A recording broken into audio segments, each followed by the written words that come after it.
So last time we left off, we were talking about how do I come up with attributes for data for my customers and my segments.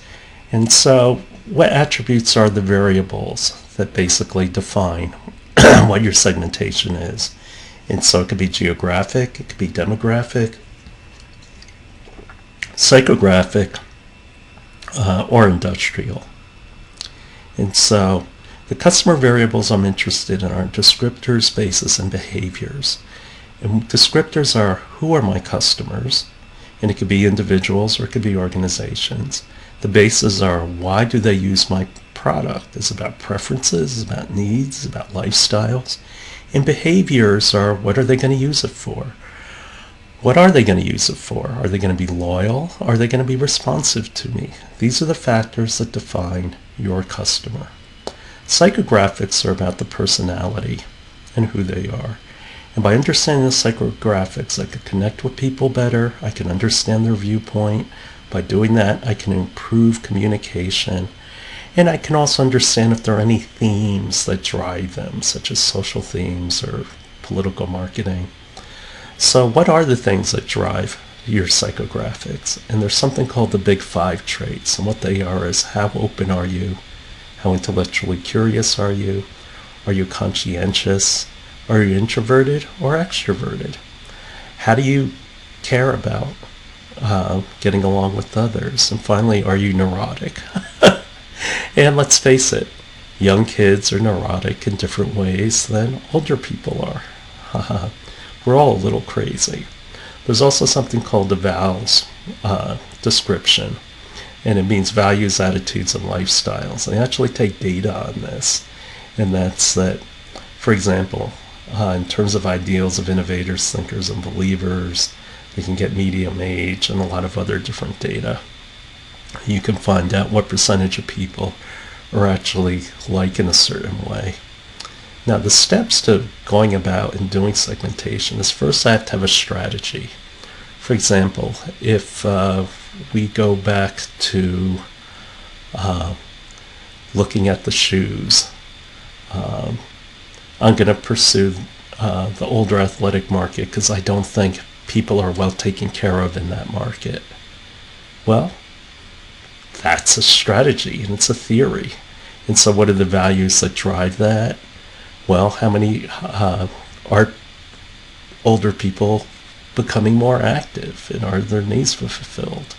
And so it could be a regional thing, like maybe older people are more active in warmer climates than colder climates, things like that. Then I go out and get my data, whether it's surveys or interviews.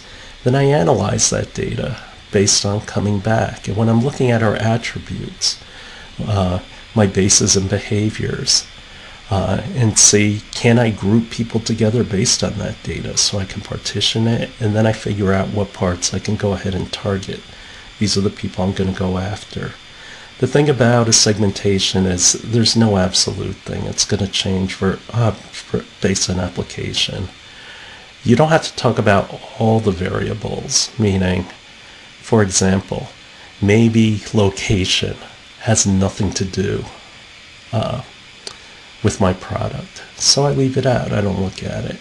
But what it comes down to is my segments have to be homogeneous, meaning I need all the same people within it. And outside of it, I need all people to be different. To gather data, here are the techniques I can use, whether it's the data might already exist or I need to go out and get it.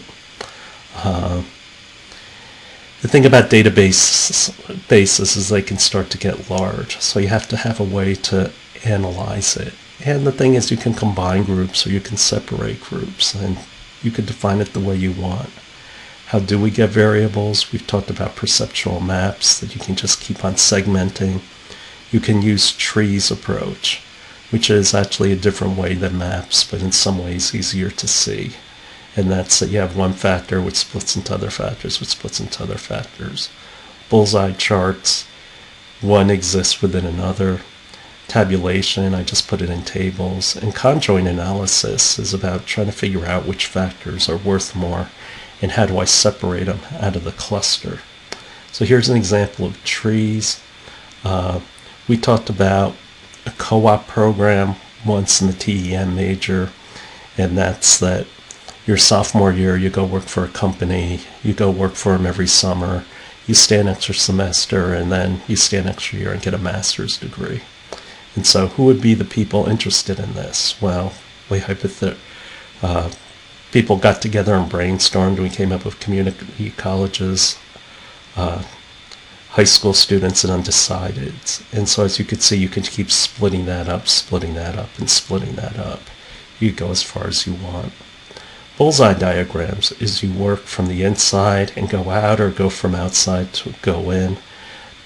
But I might be selling luxury hotels, and luxury hotels sit within brand hotels, which sit within disco hotels. I can use crosstabs, and that's when I go out and get data and I get statistics. And from that, I can see if I have like a lot of respondents. That could be a business segment. Or I could do a tabulation profile, and that's it. I think about what the key variables are, such as who are my end users, what are the benefits, and then look at different industries. That's an example of tabulation. Conjoint analysis is a technique to figure out what is it that customers value, what drives it. And so you're going to see conjoint a lot. Conjoint, if it's about figuring out what variables are most important to a customer, you can use it in products, you can use it in pricing. Conjoint is also related to cluster analysis, that when you take your data and start graphing how people answer, you can find data points that are close together. Guess what? If they're all close together, they're related, and that's referred to as a cluster. Here's the way we define clusters. I'll just let you read that for yourself. We can break up clusters into hierarchies. For example, I want to look at gamers, and so I determine I've got dweebs, geeks, and nerds. And so I can put the geeks together and the dweebs together in one category, the geeks together in one category, the nerds in another. And so as you can see, there's a hierarchy that I keep splitting. And so as you can see, this is just another way of doing bullseye. And so in the next lecture, we'll wrap up talking about how do we evaluate these segments and see whether it's something that I want to go after.